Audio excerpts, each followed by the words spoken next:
새해 복 많이 받으세요. 되게 이상한 것 같아요. 새해 복 많이 받으세요. 그런데요, 저희 성경에도 복에 관하여 우리가 바라크라고 얘기하는 히브리어로 바라크라고 얘기하는 복에 관하여 뭐 축복, 강복이라고 우리가 얘기하는 복에 관한 말씀이 상당히 많이 나옵니다. 그리고 우리도 그렇죠. 누구나 다 좋아하죠. 복 받으세요 그러면요. 그리고 우리가 이제 제가 목사니까 이 목회자를 만났을 때 가장 바라는 것 중에 한 가지가 복 받으세요. 하나님의 복을 빕니다. 이런 거 많이 좋아하시잖아요. 그렇죠. 제가 복의 전파자는 아니지만 하나님께서 복 주실 겁니다. 이렇게 얘기하는 것을 제 개인적인 경험으로는 가장 좋아하세요. 천국 가실 겁니다. 이것보다 더 좋아하시는 게 복 받으세요.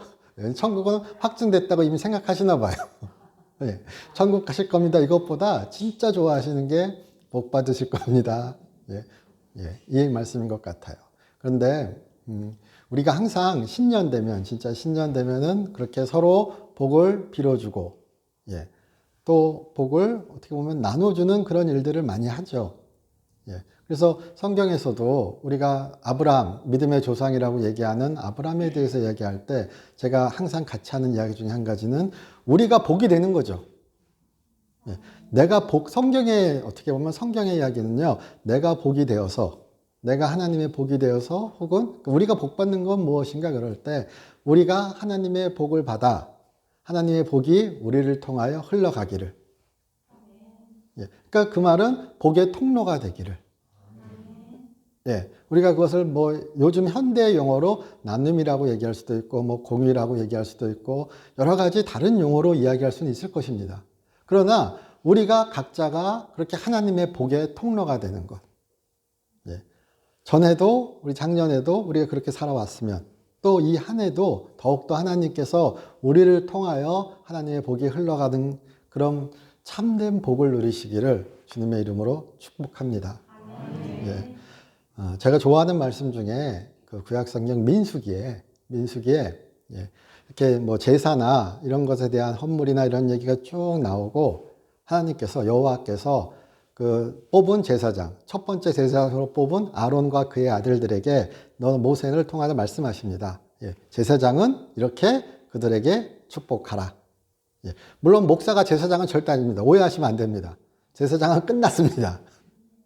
그러나 우리 민수기 제가 6장 23절 뭐 구약성경 204쪽입니다. 제가 한번 읽어드리겠습니다. 여호와는 내게 복을 주시고 너를 지키시기를 원하며 여호와는 그의 얼굴을 내게 비추사 은혜 베푸시기를 원하며 여호와는 그 얼굴을 내게로 향하여 드사 평강 주시기를 원하노라 할지니라 하라. 그러니까 우리 이렇게 글을 읽으시면요, 성경을 읽으시면 여호와는 뭘 원하신다고요? 지금 우리 한번 다 펴주셨으면 볼 수 있죠. 여호와는 너를 복 주시고 너를 지키시기를 원하신다. 여호와는 그의 얼굴을 내게 비추사 은혜 베푸시기를 원하신다. 여호와는 그의 얼굴을 내게로 향하여 드사 평강 주시기를 원하신다. 우리가 그냥 오해로 맨날 복만 바래.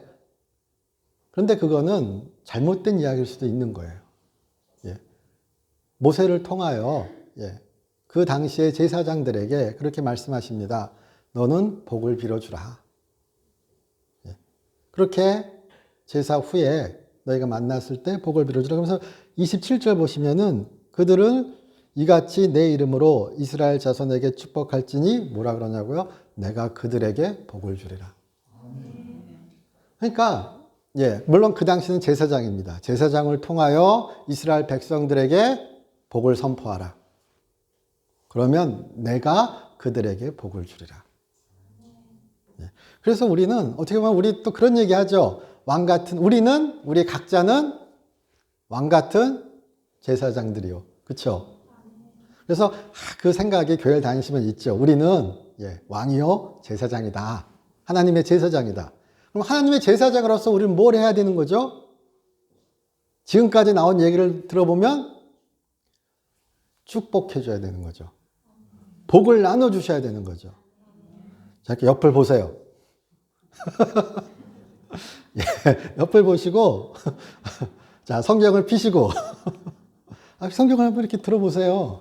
예, 잠깐 보시고 자, 우리 24절 한 번씩 이렇게 제가 읽으면서 서로 돌아가면서 마주 보시면서 한번 해보세요. 예, 여호와는 내게 복을 주시고 너를 지키시기를 원하며 여호와는 그의 얼굴을 내게 비추사 은혜 베푸시기를 원하며 여호와는 그 얼굴을 내게로 향하여 드사 평강 주시기를 원하노라. 예.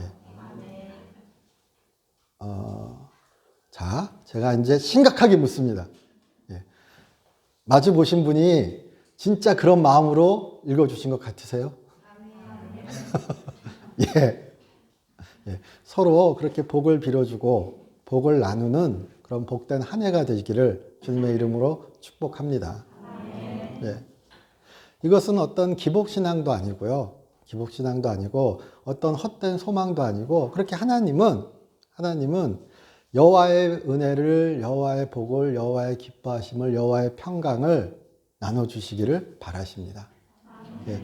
제사나 뭐 헌물이나 여기 나와 있는 뭐 어떤 것들, 우리의 뭐 선행이나 내가 이런 것들의 보답으로 너에게 이런 것을 준다. 성경은 그렇게 얘기하지 않습니다. 절대로. 예. 그리고 그렇게 하나님의 은혜를 뽑아낼 수도 없습니다. 하나님의 은혜는 선제적이요. 하나님의 은혜는 개인의 어떤 공로와 공적과 개인의 선함과 관계없이 주어지는 진짜 말 그대로 은혜입니다. 예. 그리고 그래서 복됩니다. 예. 그러니까 복을 주시기를 원하시는 그 하나님의 마음을, 하나님의 심정을 우리가 확신하시고 예. 기쁜 마음으로 소망하는 가운데 예. 그렇게 간구할 수 있는 또 한 해가 되시기를 주님의 이름으로 축복합니다. 예.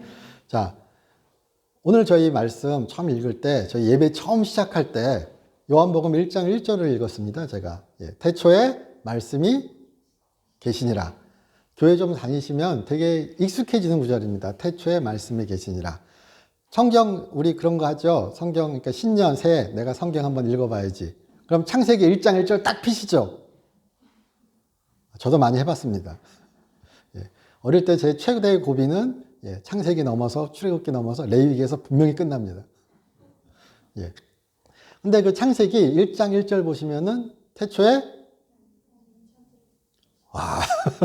태초에 하나님이 천지를 창조하시느니라. 근데 지금 요한복음 1장은 태초에 말씀이 계시니라. 예. 근데 이 문장 구조가 저희 한글로는 조금 다른 것 같은데 히브리어, 그러니까 헬라어로 볼 때 구약 성경을 헬라어로 번역한 것, 그리고 이렇게 그리스어로 만들어진 신약 성경, 이거를 비교해 보면요. 문장 구조가 똑같습니다, 거의. 예. 그래서 딱 일부러 그렇게 쓴 것처럼 예. 태초에 하나님이 계셨다. 태초에 말씀이 계셨다. 예. 그래서 그 당시에 헬라어로 읽는 사람들에게, 듣는 사람들에게는, 태초에 창조가 있었고, 태초에 하나님이 계셨고, 그리고 예수님이 오신 것이 또 태초에 예수님이 계셨고, 예수님이 그렇게 창조하시고, 예수님이 오신 것이 새로운 창조다. 두 번째 창조다라는 그런 교회의 고백을, 신앙 고백을, 교리를 얘기하는 그런 그 말로써 그냥 들려옵니다. 그러니까 우리가 예배 안에서 교회 가운데 그리스도인으로서 요한복음을 읽으실 때 태초에 말씀이 계시니라 이 말씀을 읽으실 때는요. 그래 예수님이 오신 것이 우리 성탄절이라고 얘기하죠. 오늘이 성탄절 둘째 주입니다. 성탄절 후 예수님이 오신 것이 바로 두 번째 창조의 이야기다. 예, 이 이야기가 또한 성탄절에서 항상 몰려 퍼졌으면 좋겠습니다. 예, 오늘 우리가 읽은 오늘 우리 예배의 제목을 제가 말씀이 육신이 되어 이렇게 적어놨습니다. 예, 요한복음 1장 14절 오늘 우리 읽은 본문 중에 말씀이 육신이 되어 뭐라고 나오죠? 너희 가운데 우리 가운데 거하심에 말씀이 육신이 되어 우리 가운데 거하심에 기독교를 이야기할 때요. 기독교를 이야기할 때 아마도 가장 큰 차별점 중에 한 가지는 예수 그리스도가 즉 하나님이 사람이 되셨다. 그리고 하나님이 사람에게 오셨다. 보통 제가 정확히 다른 종교를 잘 모릅니다. 그러나 정확히 잘 모르죠, 솔직히. 그러나 제가 어릴 때 뭐 불교에 대해서 듣고 뭐 다른 종교에서 듣고 그럴 때 보통은요, 이야기할 때 신이 되고자 합니다. 혹은 신처럼 되고자 합니다.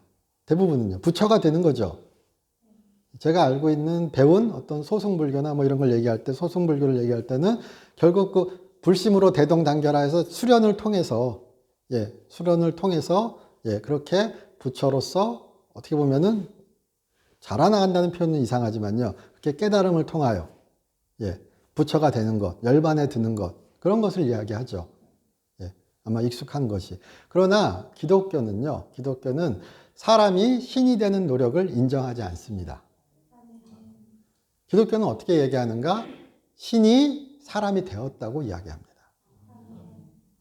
근데 그 이야기는 무엇인가? 또 다르게 얘기하면요, 신이 사람이 돼서 사람을 신이 되게 하십니다. 뭐야? 아니, 사람이 신이 되는 거 기독교는 얘기하지 않는다며. 방금 제가 그렇게 말씀드렸죠. 사람은 노력하여 신이 될 수 없습니다.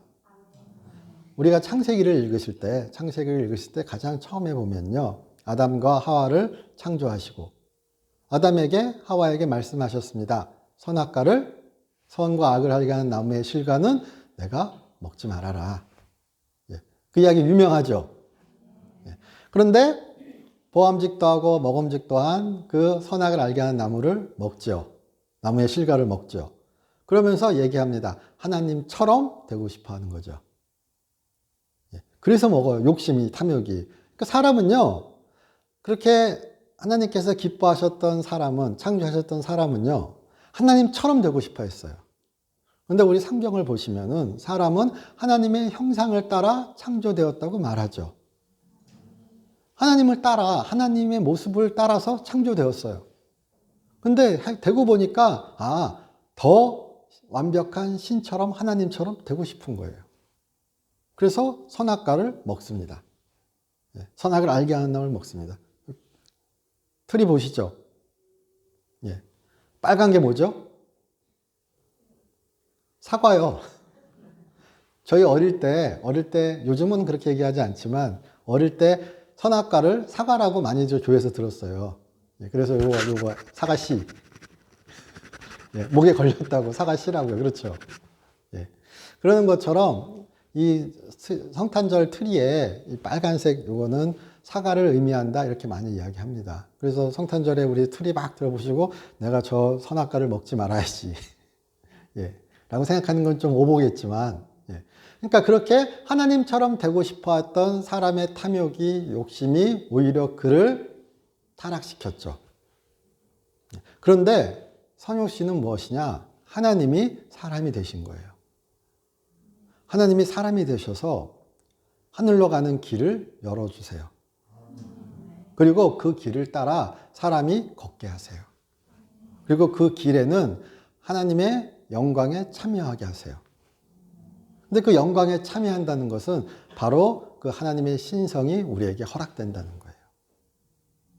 그것이 고린도전서 15장에서는 부활의 새로운 몸으로 그렇게 영광에 참여하는 것으로 요한계시록에서 얘기하는 것이 그런 얘기입니다.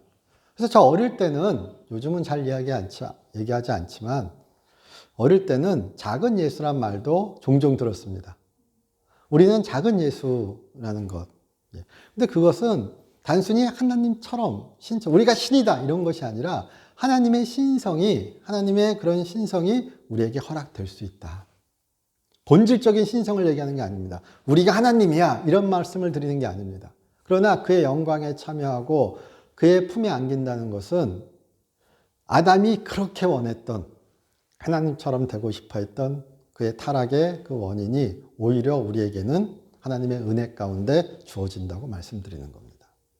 그게 성육신의 또한 이야기입니다. 성육신이라는 것은 하나님이 육신이 된 얘기를 하는 거거든요. 하늘이 이 땅에 온 것. 그래서 성육신의 또 그 의미가 우리 가운데 계셨으면 좋겠습니다. 그래서 우리가 신년에 크리스마스 때 이렇게 지나시면서 나는 참 보잘것없는 사람이야. 아니요. 예. 믿음의 마지막, 믿음의 결국 우리는 부활의 그 육체를 얻을 것이죠. 우리는 새로운 몸 가운데 하나님의 영광에 참여할 것이죠. 그것이 우리의 부활의 소망이요. 구원의 소망이 확신이죠. 그러니까 우리는 보잘것없는 사람이 아니고, 우리는 보잘것없는 인생이 아니고, 그렇게 아담 이래 원하고도 받지 못했던 그 사람의 하나님 되심, 하나님 같아짐에 우리에게 허락될 것이다. 나에게 있을 것이다. 또 한 면에서는 우리가 그런 소망을 갖는 한 해가 되셨으면 좋겠습니다. 그래서 우리 요한복음 1장 4절에 보시면요. 1장 4절에 보시면은 그 안에 생명이 있었으니 이 생명은 사람들의 빛이라, 이런 구절이 있습니다. 그리고 9절에 보시면은 참 빛 곧 세상에 와서 각 사람에게 비추는 빛이 있었나니, 이런 구절이 있습니다. 근데 예수님을 이야기할 때 예수님은 말씀이시고 그 말씀은 하나님의 말씀인데, 하나님의 말씀은 세상을 창조하셨죠. 근데 그 말씀은 그렇게, 하나님의 말씀은 하나님이셨고 하나님과 같이 있으셨고, 그 말씀은 무엇인가 얘기할 때 요한은 이렇게 얘기합니다. 우리 읽은 1장 4절처럼 생명이 그 안에 있다. 그런데 우리말로 읽을 때 생명이지만요, 헬라어, 그리스어를 읽을 때는요, 두 단어가 좀 다릅니다. 우리가 말하는 그런 육체적, 물질적 생명은 비오스, 우리가 익숙한 용어로, 영어로 하면 바이오라 그러는요. 살아있는 그 생명, 뭐 동물이든 사람이든 그런 생명을 얘기할 때는 비오스란 단어를 씁니다. 그리고 신적인 생명, 물론 이 조회라는 말이 그냥 사람의 생명도 되지만요, 성경에서는 구분해서 사용합니다. 헬라어 문헌에서도, 그리스어 문헌에서도 구별되어 사용되기도 합니다. 단어 뜻풀이를 할 때조차도. 그래서 그런 신의 생명, 영원한 생명, 이런 생명은 조에라는 말로 따로 표현합니다. 그래서 성경을 보시다가도 하나님의 생명, 예수 그리스도가 주시는 생명, 그런 영생, 이런 것들 있죠. 성경에서 자주 보시는 그런 구원을 통해 얻는 그 생명, 이런 것은 다 조회라는 말로 표현됩니다. 그래서 여기에서도요, 그냥 나 살아있는데, 그러면 여기서 말하는 예수 그리스도의 그 안에는 생명이 있다 그럴 때는 그냥 사람의 생명이 아니라 하나님이 갖고 계신 그런 생명을 얘기하는 거예요. 본질적인 그런 신의 생명을 얘기하는 겁니다. 그러니까 그 생명이 예수 그리스도요. 예수 그리스도는 그 생명을 우리에게 허락하신다는 게 구원의 이야기입니다. 하나님의 생명이요. 그게 영생이죠. 내가 살아 있습니다. 그러나 하나님의 생명이 없으면 나는 조회를 가진 것이 아닙니다. 나는 비오스를 갖고 있습니다. 그러나 내가 그렇게 신성한 성품에 참여하는 자, 영생을 얻은 자, 하나님의 구원에 있는 자가 되기 위하여는 오직 하늘에서 내려오신, 그렇게 이 땅으로 오신 예수를 통하여 우리에게 허락된, 예수가 허락하시는 그 조회, 신의 생명이 우리에게 있어야 합니다. 그게 바로 또한 성육신의 한 이야기입니다. 그래서 이렇게 자신을 보실 때 나에게 무엇이 있는가 그럴 때 나에게 하나님의 생명이 있습니다. 되게 자부심 느껴지지 않으세요? 이 땅의 이 목숨, 이 한낱 내 목숨, 그것이 아니라 내가 왜 이 땅의 삶에서 기쁨으로, 그렇게 하늘의 기쁨으로, 하늘의 능력으로 살아갈 수 있는가? 하나님의 생명이 우리에게 있습니다. 잊지 않으시겠으면 좋겠습니다. 그래서 우리 14절 보시면요, 말씀이 육신이 되어 우리 가운데 거하심에, 이런 표현이 나옵니다. 말씀이 육신이 되어 우리 가운데 거하심에. 성경 이야기를 보시다 보면요, 이스라엘 백성들이, 유대인들이 이집트에서 노예 생활을 할 때 그들이 하나님께 울부짖습니다. 우리의 삶이 너무 힘듭니다. 그런데 하나님께서 말씀하십니다. 예. 너희의 울부짖음을 내가 들었다. 그리고 내가 모세를 통하여 너희를 이집트에서 애굽에서 나오게 하겠다. 그게 바로 출애굽의 이야기라고 우리가 얘기하죠. 예. 근데 그 출애굽의 목적 중에 모세가 파로에게 가서 그렇게 얘기합니다. 예배드리러 가게 해주세요. 그렇죠? 예. 재밌지 않으세요? 예. 변명 같지만 진실인 거죠. 예. 그들은 왜 출애굽됐을까요? 예배드리러. 예. 우리가 광야에서 예배드리려고 하니까 우리 민족을 나가게 해주세요. 변명 같지만 변명이 아닌 진실이죠. 그러니까 그들은 이스라엘 백성들은요. 광야에서 가나안 땅에서 예배드리는 민족이어야 하는 거예요.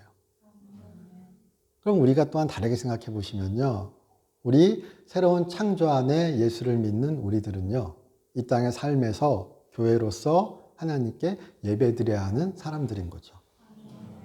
예. 예배드리기 위하여 자유케 된 자들입니다. 그 자유를 통하여 예배하는 자들입니다. 삶을 통하여 모여서 이렇게 하나님을 찬양하고 찬송하는 그런 기쁨이 또한 이 한 해 우리에게 가득하기를 주님의 이름으로 축원합니다. 예. 우리 가운데 거하심에 이런 얘기를 할 때도요. 그들이 그렇게 이스라엘 백성들이 하나님의 인도 아래 나왔을 때 그들이 그렇게 그들의 무리 안에서 하나님의 성막을 짓습니다. 그리고 하나님이 거기에 임하신다 그렇게 말씀하셨죠. 그렇게 했을 때 그 텐트를 짓고 텐트에 텐트를 치고 지낸다라는 그 단어가 바로 여기 나오는 우리 가운데 거하심에 이런 단어입니다. 그래서 단순히 이 거하심에 이렇게 아마 요한이 얘기했을 때 그냥 계신다 이것이 아니라 마치 출애굽했던 것처럼 하나님이 이스라엘 백성들, 유대인들에게 그렇게 같이 성막 안에 텐트를 치고 계셨던 것처럼 그리고 그들이 그렇게 걸어갈 때 구름기둥과 불기둥으로 그들을 인도하셨던 것처럼 성육신은 무엇인가? 다시 오신 하나님이 그렇게 우리 가운데 계셨다고요. 그러면 또한 우리는 우리 가운데 지금 성령 하나님께서 성자 하나님을 성부 하나님이 성자 하나님으로 말미암아 성자 하나님을 통하여 성령 하나님을 우리에게 허락하시죠. 그 성령 하나님이 그렇게 우리 가운데 거하시죠. 거한다 이 표현은 거주한다 이런 표현입니다. 그러니까 우리 가운데 그렇게 같이 계신 동행하시는 그 기쁨이 우리에게 충만하셨으면 좋겠습니다.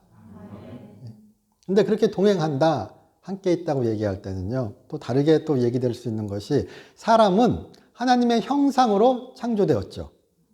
창세기로 다시 돌아갑니다. 그러면 그렇게 사람은 또한 하나님은 사람의 본 모습을 회복하기를 당연히 바라시겠죠. 창조의 모습을 회복하는 것이 또한 구원입니다. 타락이 죽음이 예수의 부활은요. 예수의 부활은 죽음에 대한 승리라고 우리가 이야기하죠. 그냥 단순히 살아나는 것은 의미가 없습니다. 살아나고 다시는 죽지 않아야 하죠. 우리가 거지 나사로가 아니라 나사로의 죽음에서 일어남, 도르가의 죽음에서 일어남도 큰 기적이나 그들은 다시 죽었죠. 예수님의 부활은 무엇이 다른가? 예수님은 다시는 죽지 않으시죠. 그리고 우리가 마지막 부활할 때 우리 또한 다시는 죽지 않을 것이죠. 죽음이 정복되었죠. 그래서 예수님을 사도 바울은 부활의 첫 열매라고 할 때 그 의미는 다른 것이 아니라 다시는 죽지 않을 것이기에 신의 생명이 있기에 그렇게 얘기하는 거죠. 그런 것처럼 그렇게 되었을 때 이 모든 것은 어떻게 보면요 사람의 창조가 온전히 하나님께서 바라셨던 모습으로 회복되는 것을 이야기한다고도 얘기합니다.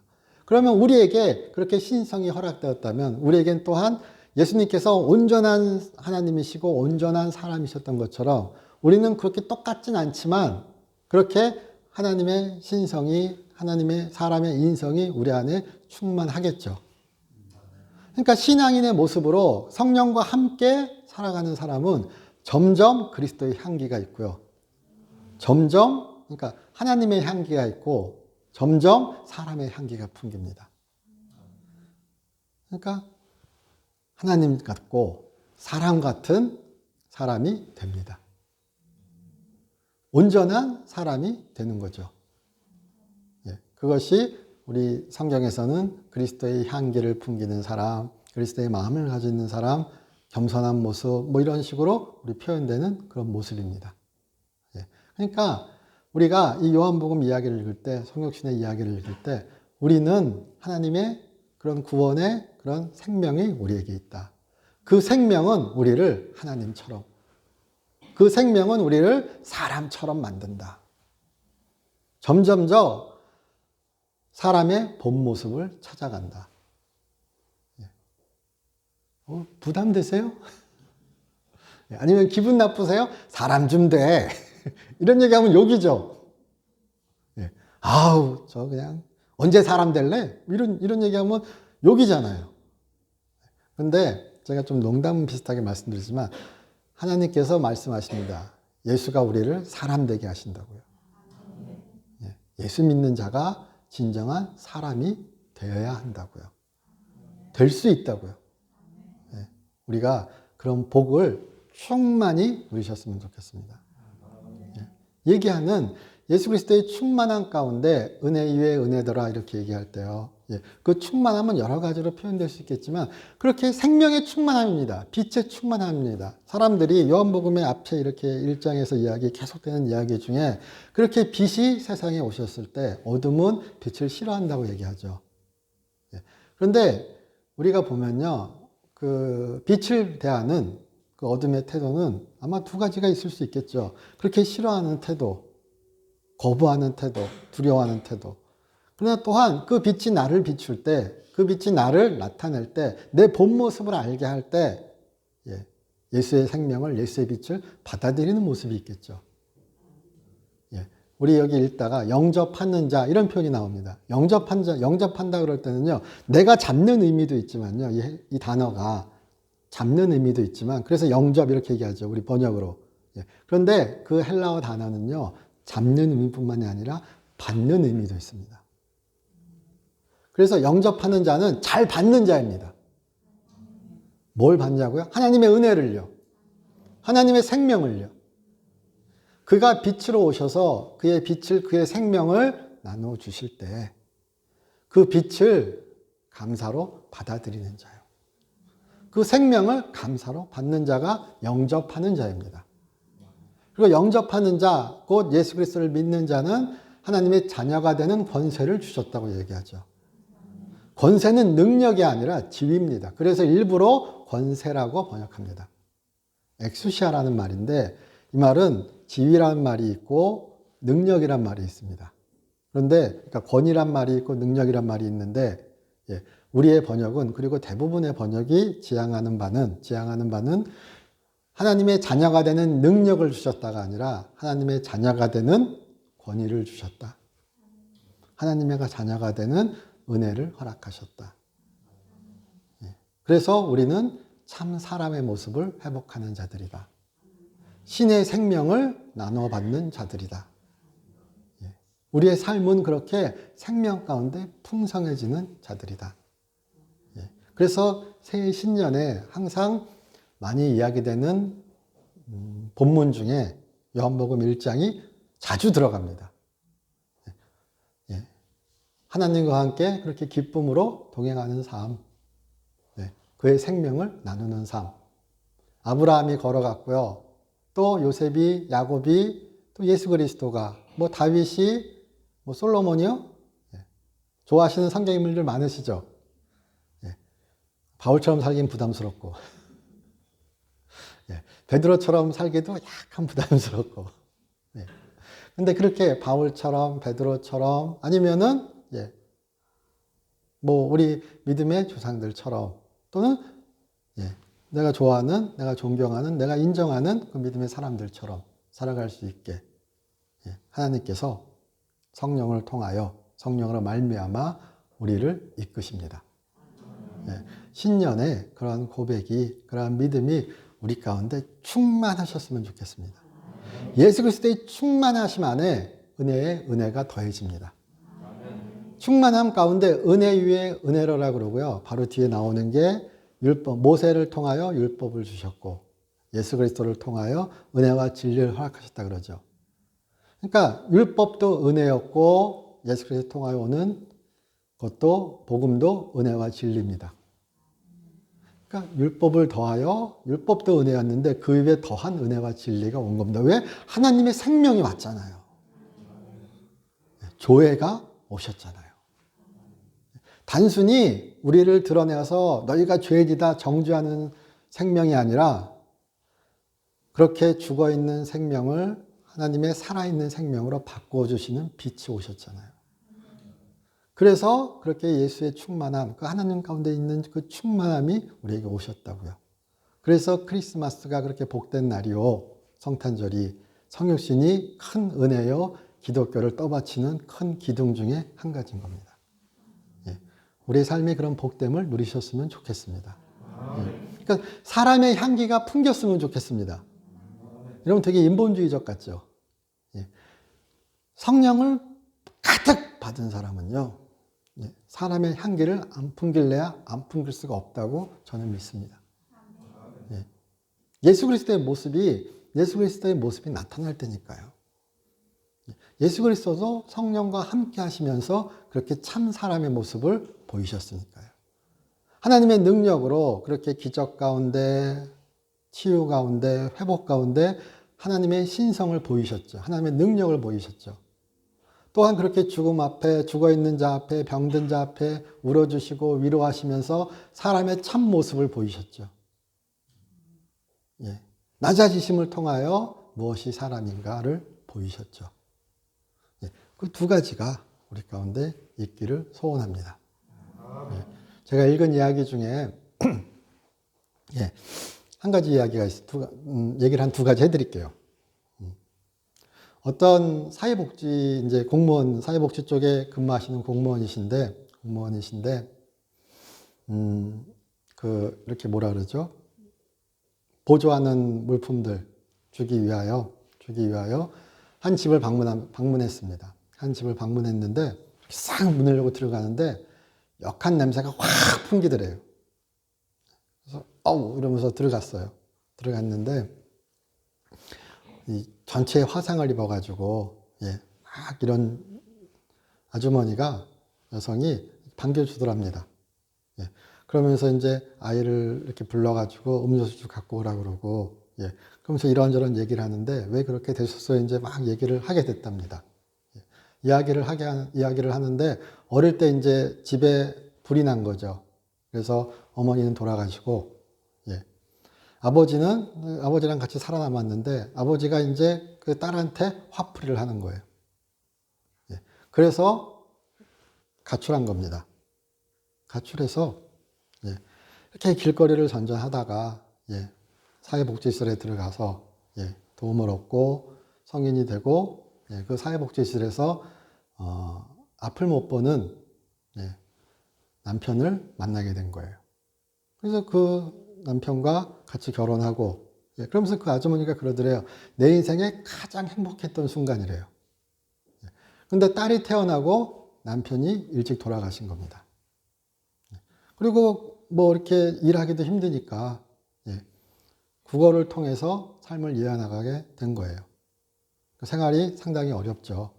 예, 그래서 막 이야기를 하다가, 예, 그럼 이제 공무원이 그런 겁니다. 예, 제가 이제 그 말씀 다 들었고 상황을 다 파악했으니까 예, 그 도와드리는 나라에서 나오는 그런 일정 금액과 예, 그런 음식들 같은 거 이제 보내드리겠습니다. 언제 올 겁니다. 그리고 일어나려고 그러는데 그 아주머니가 예, 잠깐만 기다리시라고 그러더니 예, 까만 봉지를 이렇게 무겁게 들고 오더래요. 그래서 이게 뭐냐고 그랬더니 예, 제가 국어를 시작하면서 다짐한 게 있습니다. 예, 1,000원짜리를 넣어주면은 우리 가정을 위해 쓰고 500원짜리를 넣어주면은 점점 눈이 안 좋아지는 내 딸을 위하여 수술비를 모으고 100원짜리를 주면 예, 나보다 더 어려운 분들을 위해 쓴다고 제가 맹세했습니다. 예, 그리고 100원짜리 모아놓은 걸 주는 거예요. 예, 그 공무원이 그걸 받고 와가지고 예, 눈물 흘리면서 예, 이제 숫자를 센 거죠. 그래서 1,006개래요. 천사보다 2번 많죠. 예. 그래서 천육권의 동전. 예. 그게 사람이죠. 예. 누가 사람이죠? 예. 예수의 십자가를 얘기할 때 우리가 뭔가 대단한 거. 예, 대단합니다. 그러나 그의 낮아지심, 그의 사랑하심은요, 어디 먼 곳에 있지 않습니다. 요즘 우리 대통령 선거 생각하시면, 와, 난형난제죠. 예. 예. 두 분 다 대단하시죠. 예. 그러나 우리 사회를 지키는 복의 통로는 방금 얘기했던 그런 여인이겠죠. 예. 사람의 향기가, 사람의 품격이 예수 그리스도의 향기가 있는 분이겠죠. 예. 제가 또 다른 얘기 한번 해드리겠습니다. 예. 60년대 이야기래요. 60년대, 1960년대 인왕산자라. 예. 저는 잘 모르지만 거기가 아마 이렇게 그 생활이 어려운 분들, 우리가 흔히 얘기하는 달동네가 인왕산자락에 있었답니다. 그 달동네에 이렇게 달동네 싹 모였는데 올라가는 골목길 쪽에 예. 한 만둣가게가 있었습니다. 예. 이렇게 저 어릴 때 이렇게 생각해 보면 이렇게 길가에 걸어가면 만둣가게에서 막 이렇게 겨울에 막 김 빡빡빡빡 나면 예. 그런 이제 드라마에서나 보던 요즘도 그렇죠. 그렇기는. 근데 그런 그 골목길 안에 만둣가게가 있는 겁니다. 근데 그렇게 그 만두를 삶을 때, 이렇게 만두를 찔 때, 이렇게 길목에 올라가는 한 남매가 있었답니다. 항상 보자기를 들고, 싸운 보자기 들고. 그러니까 겨울에 추울 때, 이렇게 안에서 앞에서 이렇게 그 만두 찌니까요. 이렇게 손도 녹이고, 그렇게 하는 남매가 있었는데, 이 남매가 이렇게 손을 째고, 몸을 녹이고 쏙 걸어갔는데, 예, 이 만두집 아주머니가 딱 보니까 만두가 사라진 거예요. 그럼 어떻게 해야죠? 이야! 그러면서 달려가야죠. 네. 아주머니가 그 만두 이렇게 보고, 사라진 걸 보고, 이렇게 뒤늦게 쫓아간 거예요. 쫓아갔는데, 골목길에서, 예, 골목길에서 누나가 동생한테 그러고 있더래요. 예, 나는 도둑놈 동생 필요 없다. 예, 그러면서 막 혼내고 있었던 거예요. 그러니까 이제 그 아줌마가 이렇게 화내려고 그러다가 막 이제 서로 그렇게 얘기하는 그 동생이 잘못했다 그러고 막 그런 얘기 듣고 그냥 조용히 뒤돌아서 물러나서 왔습니다. 그리고 다음날 누나가 동생을 데리고 오면서 예, 돈을 내놓으면서 제 동생이 어제 예, 말도 안 하고 외상으로 갖고 갔다고. 그래서 제가 외상값 갚으러 왔다고. 와, 자존심 최고죠. 예. 외상값 갚으러 왔습니다. 그러고 예, 돈을 주고 아줌마가 받았대요. 예, 받고 만두 좀 먹고 가라. 내가 싸줄게 그랬더니 그러니까 만두 터진 거 있으니까 내가 좀 싸줄게 먹고 가. 그러니까 동생이 좋다 그러죠. 여동생이 동생 보고 그러더래요. 예, 자꾸 얻어먹으면 거지 된다. 예, 그러면서 동생 데리고 가더래요. 얻어먹는 거 버릇들면 거지 된다고요. 불쾌할 수도 있는 얘기죠. 근데 그 아주머니가 그 얘기를 듣고 예, 이렇게 보고 그 다음부터는 이렇게 그 남매가 이 추운데도 항상 이렇게 손잡고 녹이고 갔는데 안 오더래요. 예, 그래서 이제 어떤 아이의 사연인지 궁금해서 동네 사람들한테 물어보고 그랬더니 엄마 아빠는 어릴 때 돌아가시고 이 할머니가 혼자 키우고 있는데 할머니가 바느질 솜씨가 좋아서 이 종로 같은데 그 옷방 같은 데서 그렇게 이렇게 그 바느질거리 받아와가지고 할머니한테 전해준 애들이었던 거예요. 예. 그래서 구청에 알아보니까 엄마 이름이 신복임이더래요. 예. 예전에는 그런 거 알아보면 알려주고 뭐 그랬나 봐요. 예. 그래가지고 남매가 지나가는데, 너희 엄마 이름이 복임이 아니냐고. 애들이 깜짝 놀라죠. 그랬더니 애들 막 붙잡고 막, 예. 울면서, 내가 몰랐다고 너희 엄마가 복임인지, 예. 너희 엄마가 내 친한 친구였는데 나는 어릴 때 되게 가난하게 살았는데 너희 엄마가 예. 나한테 우리 집에 많이 도와주고 예. 그랬다고 예. 그렇게 얘기하면서 애들을 끌고 온 거예요. 그래가지고 예. 만두 같이 먹자고 얘기하고 만두 주고 그리고 화해를 어느 정도 화해를 하고 화해라는 말은 좀 이렇지만 그렇게 얘기를 하고 이 아줌마가 순덕이 아줌매라 그러더라고요. 이 순덕이 아줌매가 만두 빚을 때 일부러 몇 개는 터트립니다. 그래서 애들이 지나가면요, 이렇게 불러가지고 복임 애들 말하고 오라고 그래가지고 만두 터졌으니까 우리 같이 먹자고. 이렇게 만두 같이 먹고 만두 몇 개 좀 싸가지고 할머니 갖다 드리라고. 그렇게 세월이 쭉 지나고 세월이 지나고 한 30년 이상 지났대요. 지나고 어느 날 이렇게 우리 좋아하시는 큰 자동차 싹 오더니 거기서 중년 아저씨가 내리는 거예요. 신사가 내려가지고 이렇게 만두 가게에 딱 왔는데 80 넘은 할머니가 그 신사를 보더니 복임이 그러면서 이렇게 쳐다보면서 말을 이제 못하는 거죠. 그랬더니 그 중년 아저씨가 그 손을 붙잡고 80 넘은 할머니 손을 붙잡고 팡팡 울더래요. 제가 그 소년이라고요. 글쎄요. 누나는 가치관이 있는 사람이죠. 만두가게 아줌마는 품격 있는 사람이죠. 이 주인공은 신사가 아니라 누나와 순덕이 아줌매죠. 근데 우리는요, 신사가 주인공이 돼야 돼요. 예수의 십자가는 우리의 주인공이 아니에요, 자주. 동전 1006개의 동전은 우리의 복이 아니에요. 이 새해 우리가 그리스도의 마음으로 나눌 수 있고 그를 증거할 수 있는 또한 우리의 삶이 복된 삶이 되시기를 또한 축복드립니다. 나를 통하여 그리스도가 그의 향기를 나눌 수 있는 사람이 사람 되는 그런 모습이 우리에게 가득하시기를. 예수님이 왜 예수님이죠? 그는 사람이세요. 그는 하나님이세요. 그러니까 예수님을 통하여 하나님을, 예수님을 통하여 사람을, 그리고 그가 우리를 통하여 사람의 모습을, 그가 우리를 통하여 하나님의 모습을 나타내실 줄 저는 믿습니다. 저희 기도드리겠습니다. 하나님, 저희 사랑하여 주시고 인도하여 주시면 감사드립니다. 저희 주 안에서 주와 동행하는 복된 삶이 되게 하여 주시옵시고 허락하신 이 한 해 또한 주와 함께하는 한 해 되게 하여 주시옵소서. 그리스도의 향기가 우리에게 있게 하여 주시옵시고 하나님의 형상이 우리 가운데서 사람의 참모습으로 나타나게 하여 주시옵소서. 주 예수 그리스도의 이름으로 기도드립니다.